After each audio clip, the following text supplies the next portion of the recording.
दोस्तों नमस्कार। जब सैया भये कोतवाल तो डर काहे का, कहावत तो आपने सुनी ही होगी। और हाँ, एनटीए ने इसको चरितार्थ कर दिया है। आंकड़ों के विश्लेषण में सबसे खूबसूरत बात यह है कि आप जैसा चाहें वैसा उनको मोल्ड कर सकते हैं, उनका विश्लेषण कर सकते हैं और परिणाम अपने अनुरूप बता सकते हैं, क्योंकि इसमें संदर्भ क्या लिया गया है यह बहुत महत्वपूर्ण है। इस पर सिर्फ मैं नहीं सवाल उठा रहा, आईआईटी मद्रास के डेटा एनालिसिस पर अब चारों तरफ से सवाल उठने लगे हैं। क्षेत्रीय भाषाओं से लेकर राष्ट्रीय स्तर के समाचार पत्रों ने भी बहुत सारी चीजें विश्लेषण करके छापी हैं। आईआईटी कानपुर के प्रोफेसर इस पर ऑब्जेक्शन करने लगे हैं। और तीसरे सेगमेंट में मैं जाऊंगा, तब आपको ये बताऊंगा कि ये जो डेटा है, आपने बहुत सारे कर्व बच्चों पढ़े हैं, आप बहुत अच्छे मार्क्स लेके आए हैं। एक बार अपना दिमाग और अपनी बौद्धिक संपदा का इस्तेमाल करते हुए इनका विश्लेषण भी जरूर कीजिएगा। सबसे पहले चलते हैं, सैया भये कोतवाल तो डर काहे। क्या ये नीट क्लीन है? रिजल्ट के एनालिसिस पर भी सवाल। एनटीए की गवर्निंग काउंसिलिंग के ही सदस्य से करवा लिया गया डेटा विश्लेषण। जिन लोगों पर जिम्मेदारी थी उन्हीं लोगों ने, मतलब जिन लोगों पर इस परीक्षा में धांधली और घपले का आरोप था, या जिन लोगों पर पूरी तरीके से इस परीक्षा को पाक साफ करवाए जाने की जिम्मेदारी थी, उन्हीं लोगों ने क्लीन चिट देना शुरू कर दिया है। आज की ये खबर है और आप खबर गौर से देखिए, गौर फरमाइए इस खबर पर। क्या ये नीट क्लीन है? यहां देखो बहुत क्लियर मेंशन किया गया, एनटीए ने सुप्रीम कोर्ट में नीट रिजल्ट का जो डेटा एनालिसिस पेश किया, माफी चाहूंगा, वो आईआईटी मद्रास ने तैयार किया था। और सबसे जरूरी बात इसमें आप देख लीजिए, आईआईटी मद्रास ने जो डेटा दिया उसमें क्या दिक्कत है। पहली दिक्कत सुनिए।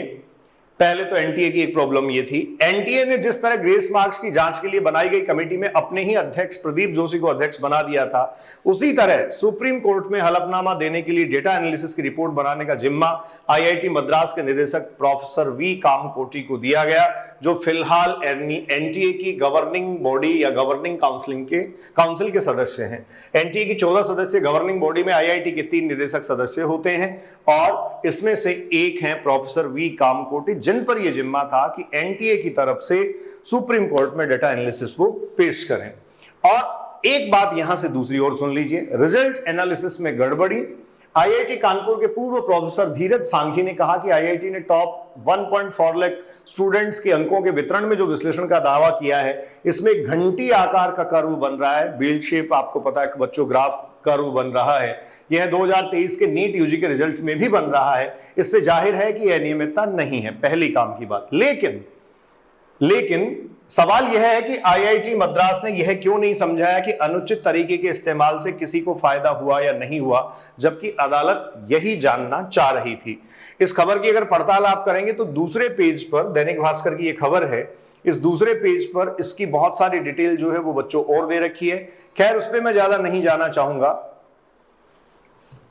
अगले पेज पर इसकी डिटेल है, ये एनटीए की गवर्निंग बॉडी जो है उसी के केस में, यहां बहुत सारी डिटेल्स हैं, आप खुद पढ़ लीजिएगा। आप पढ़ेंगे तो शायद आपको ज्यादा संतुष्टि होगी। लेकिन अब एक और जरूरी खबर मैं आपको बता दूं, द क्विंट बहुत प्रोफेशनल और परफेक्ट मीडिया सोर्स है, रिपोर्ट पे नजर डाल लेते हैं। ये देखिए, NEET UG case NTA response in Supreme Court doesn't add up some unanswered questions. बहुत सारे सवाल ऐसे हैं जिनका जवाब अभी भी बाकी है। और इस रिपोर्ट को पूरा अगर आप पढ़ेंगे, what explain sharp hike in the candidate scoring full marks, बहुत सारी चीजें हैं। पूरे आर्टिकल को अगर आप पढ़ेंगे तो आपको ये पता लगेगा कहां कहां कौन सी दिक्कतें हैं। लेकिन सबसे लास्ट में अब डेटा पे अपन खुद चलते हैं और वहां से कुछ बेसिक चीजों को समझते हुए हम बात करते हैं। उससे पहले थोड़ा सा ब्रीफ में देख लीजिए क्या क्या सवाल अभी भी बाकी हैं। पहला सवाल है, what is the correlation between the number of toppers from A city and mall practices reported from A city. एक सिटी से कितने टॉपर्स हैं और वहां गलत तरीके से अनुचित साधनों का इस्तेमाल करते हुए कितने लोगों ने एग्जाम दिया और फायदा मिला, इसके बीच क्या कोरिलेशन है, ये सबसे जरूरी बात है।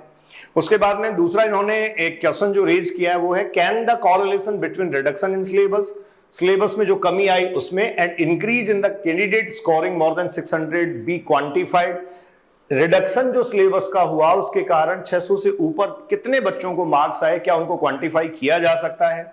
इसके बाद ये देखो, एक बहुत साफ साफ एक बात यहां दिखा रखी है, आईआईटी मद्रास जो है उसके एनालिसिस का ही है, 600 to 649 51,035 स्टूडेंट्स यहां दिखा रखे हैं, जबकि ग्राफ अगर आप देखेंगे तो आपके होश फाख्ता हो जाएंगे।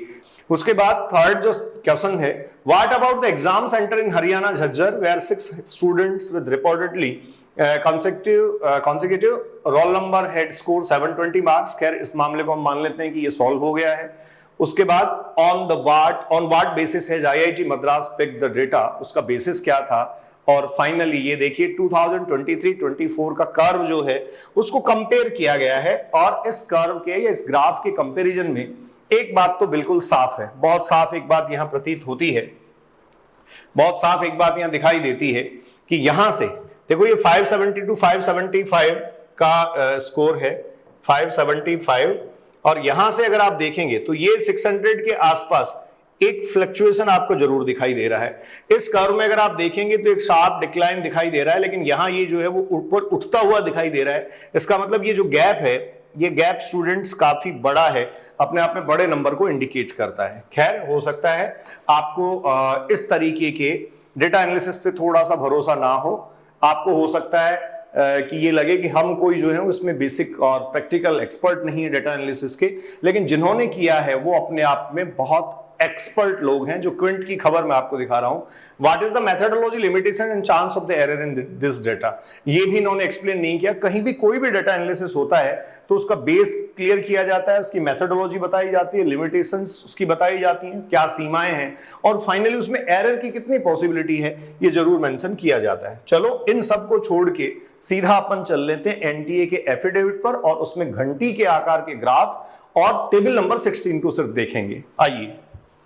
हाँ जी स्टूडेंट्स, ये है एनटीए का वो एफिडेविट जो सुप्रीम कोर्ट में सबमिट किया गया। हम सीधे इसमें एक जो कर्व दिखाया गया है, जो बेल शेप कर्व है, उस पे चलते हैं, घंटी के आकार के ग्राफ पे, और उसके बाद हम सीधे बात करेंगे टेबल नंबर 16, जैसा मैंने आपको अभी कुछ देर पहले कहा था। तो सीधा आइए, पहले मैं आपको ग्राफ दिखाता हूं और उसके बाद में टेबल नंबर 16 पे हम आ जाते हैं।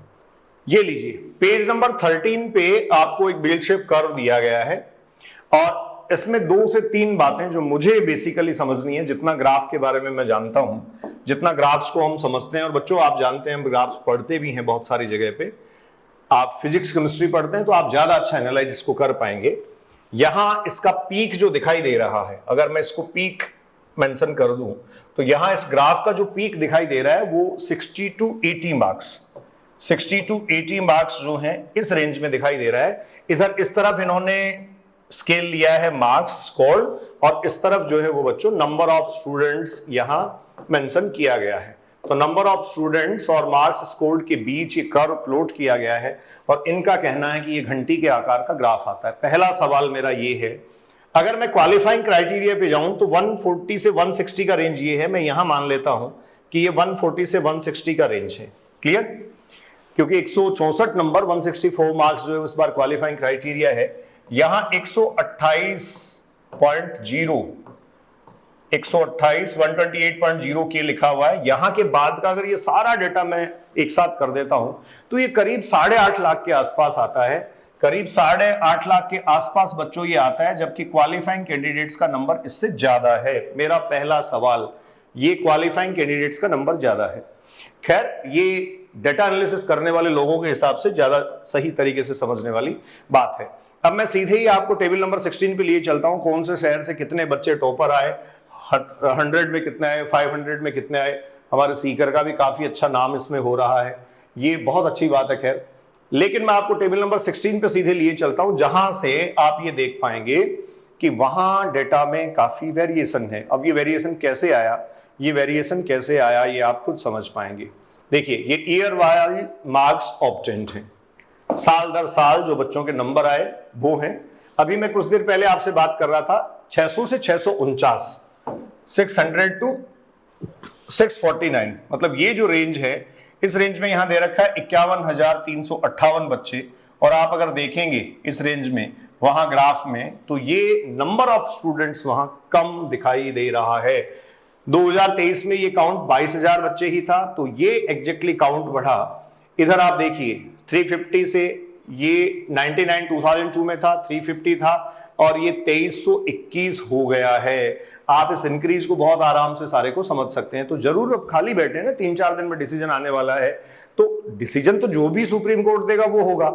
माननीय सुप्रीम कोर्ट इसमें क्या समझता है, जो पिटिशनर्स हैं उन पिटिशनर्स ने अब तक सवालों के जवाब तैयार कर लिए होंगे, उनको काफी अच्छा वक्त मिल भी गया है, वो किस नतीजे पे पहुंचते हैं सब और क्या सबमिट करते हैं, ये उन पे डिपेंड करता है, सुप्रीम कोर्ट के विवेक पर निर्भर करता है, तथ्यों पर निर्भर करता है, न्याय प्रक्रिया जो है उस पर सब निर्भर करता है। लेकिन बैठे बैठे 2-3 दिन में ये तो एनालाइज कर ही लें कि एनटीए ने क्या वास्तव में गलती नहीं की है। डेफिनेटली एनटीए से गलती हुई है, हर एक लेवल पर हर एक जगह गलती ट्रेस की जा रही है। जैसे वो कहा जाता है ना कि एक झूठ को छुपाने के लिए 100 झूठ बोलने पड़ते हैं, वही एनटीए के साथ हो रहा है। मैं बलडोदिया अभिव्यक्ति के माध्यम से आपसे मुखातिब हो रहा था। ऑथेंटिक डेटा के लिए, ऑथेंटिसिटी के लिए चैनल से जुड़े रहिए और यूं ही अपना प्यार मोहब्बत लुटाते रहिए। एग्जाम दोबारा हो नहीं हो, हमें अपनी स्ट्रेंथ मेंटेन रखनी है, आगे बढ़ने की जिद और ललक हमारे अंदर हमेशा होनी चाहिए। मेहनत करते रहिए और अपने आप को साबित करते रहिए। थैंक यू, बहुत बहुत धन्यवाद।